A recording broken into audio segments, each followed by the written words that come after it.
we stay within the state of Wisconsin for a program called Lobbyists-On-Line. Some people like to have lobbyists on skewers, but the Lobbyists-On-Line is Lobbyists-On-Line, and represented here by Roth Judd and Jeff Mayers. For every organization that employs a lobbyist, Lobbyists-On-Line lists on the internet the bills and rules that the organization is trying to affect. For every bill and rule, it reveals who is trying to influence it.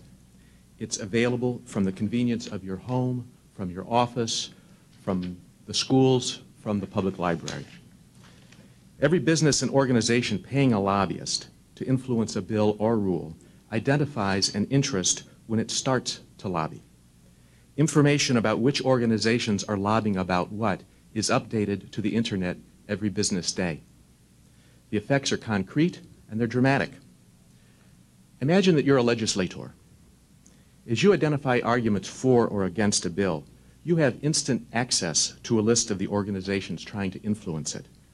The bill's effects and the motivations of the players rapidly become apparent. The program has proven so important, in fact, to our decision makers that the legislature has linked its members directly to this program so that the members of the Assembly, as they debate and vote on bills, may see this information before them. Imagine that you're a reporter. A bill affecting health care is before the legislature. Lobbyists-On-Line provides you sources with points of view about the bill's merits, its problems, and its effects so that you can better explain the proposal to your readers. Lobbyists-On-Line answers riddles. Imagine you had an organization interested in public health. Well, who's orchestrating the opposition to the tobacco control bill? It turns out it's the Wisconsin petroleum dealers. Whoever would have thought that? But oh, gas stations is where cigarettes are sold. So this helps officials and reporters and individuals to make connections. Lobbyists-On-Line is not only about health care or about transportation or about environment. It's about all of these things, plus every issue that the state government touches. The program especially benefits citizens, grassroots organizations, small circulation newspapers, and small businesses that do not have an ongoing presence in the state's capital. Citizens benefit because reporting is better, inclusion is better, public policy is better. And so-called public interest groups and organizations of limited resources now, for the first time, play ball with the big boys and girls. Gone are the days of stealth lobbying. Every interest group must confront and deal with competing interests because in a common and public arena, because the lobbying strategy of secrecy is no longer available. Right now, this program is alone in the nation. Do not confuse it with a regulatory program requiring reports of how much money was spent on lobbying last year. This is a program very much about what is happening right now and what will happen next week. It's a program and it's having real results. Wisconsin's Association of Lobbyists, after some hesitation, joined Common Cause to endorse this program. The Republican Assembly and the Democratic Senate voted for it unanimously. It's a benchmark for other states and for the Congress, and frankly, your endorsement will affect its replicability. I have brought with me today a reporter, a critic, who has covered the state capitol for 12 years and now manages his own online news service. Hi, thanks for allowing me to speak before you today. For a dozen years, I've been closely covering Wisconsin government. And I can tell you that the core groups are using this website. The professional groups plus the media have quickly embraced the Ethics Board's unique creation and use it frequently during the legislative session to discover the full story behind bills. Just this morning I went on the website and found out something I didn't know, that the paper industry is looking for a tax break to cover large fuel and electricity purchases. That'll come up in the budget in a few months. I'm confident thousands of Wisconsin citizens are going to find the utility in this as well. Lobbyists-On-Line enables anyone to see what interest groups are favoring what bills and what bills are generating the most support or opposition. And that's key to understanding the true motives behind legislation. The end result is an opening up of the lawmaking process and more democracy. The ethics board site already helps professionals and citizens lift the veil of secrecy that often surround lobbying efforts. Even elected officials can benefit. Lawmakers with the initiative to do their own independent research now no longer have to depend on the knowing nod from leadership or a veteran colleague. This helps erode the sheep effect that so often comes up in the legislature. All you need is a computer and a modem to use this unique website. I found it so useful, I've created a hot link between my website, wizpolitics.com, and this information because I can't duplicate it. I can't improve upon this information. Thanks. Yes, Carl. First, I have to congratulate you in the efficiency of your application. It was really targeted and very much on point. It seems to me that the impact of this depends on who has to be listed and who is registered as a lobbyist. Is it just paid lobbyists? Is it any organization, private, for-profit or not-for-profit, that is trying to influence legislation, whether it has lobbyists or not? What are the parameters of who actually has to be listed? It applies to all organizations that employ somebody to speak on the organization's behalf to the legislature on more than, say, 5 times in a 6-month period. So it doesn't capture just the president of a company who might call occasionally, but it's somebody who would do this on a regular basis. Yeah. There are about 700 lobbyists employing. There's 700 lobbyists representing some 600 different businesses and organizations. And they have to register independently, and if they register, then they're subject to this. Exactly. And also on the site, you can look at, if you have a name of a lobbyist or an organization, you can find that within minutes. Can I find out where the funding comes for a given lobbyist, how they raise their money, who's financing them? Oh, yes, it's really it's key here. What's key to us, it's not the lobbyist, it's the organization that pays the lobbyist. That's how all our files and information is organized.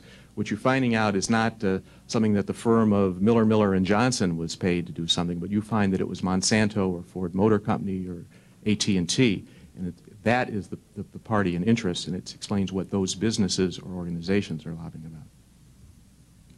Susan? A couple of quick questions. You mentioned, Mr. Judd, about results, and I wondered how you measured results, number one, and number two, wondered if this reduced the face-to-face contact between lobbyists and legislators in any way. Okay. We know that there are about, our current reports show us that there's between 250 and 300 separate unique users every day on the website, and they are pulling out about 4,500 files or so-called hits daily, some 6,500, 6,700 unique users every month here. The legislature, in fact, has found it so useful that they link their members directly to the site. So you do it by hits and unique users, so we know that those groups are using it. We can also see that most of the referrals are coming from the legislature. It's mostly the legislators, legislative staffs that are looking at this, also state agencies. And we can see among top 10 users that there are a number of firms that do a lot of lobbying, as well as the Milwaukee Journal communications company that shows up there from time to time as a key user. David Osborne?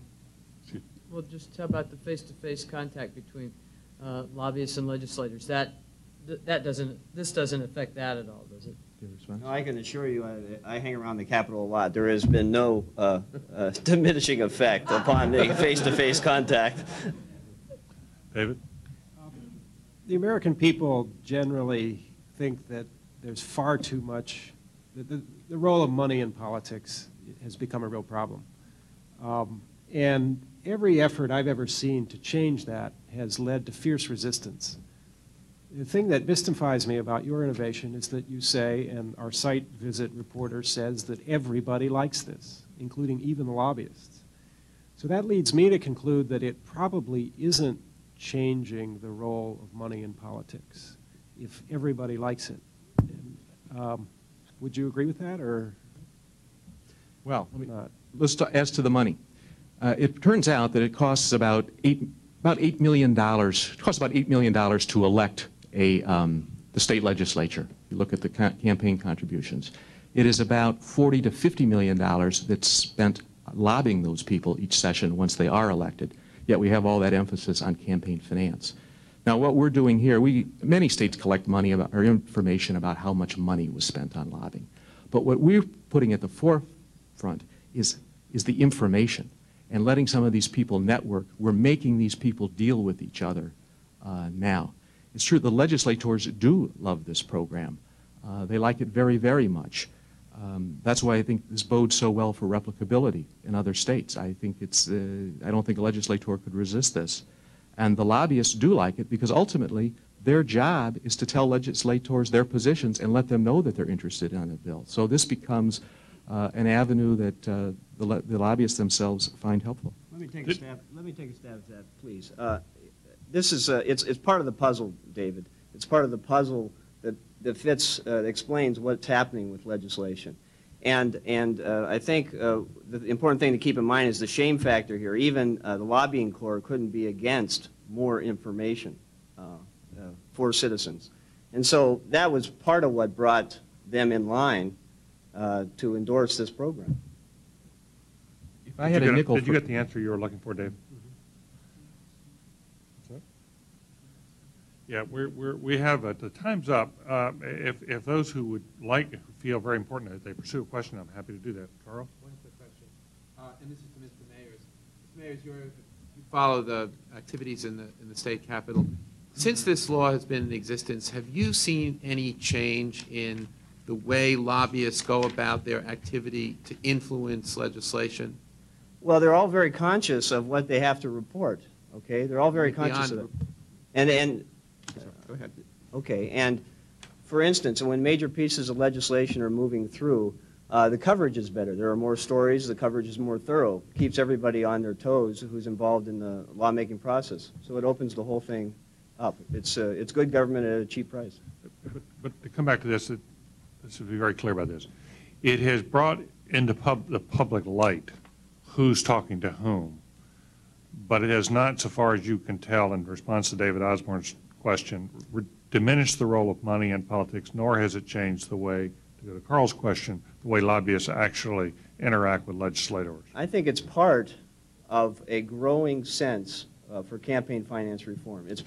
Anytime you can provide more information about what's really happening, about how this all works, if you add all these pieces together, you get there's more momentum toward campaign finance reform as a result of this. This is a part of that momentum.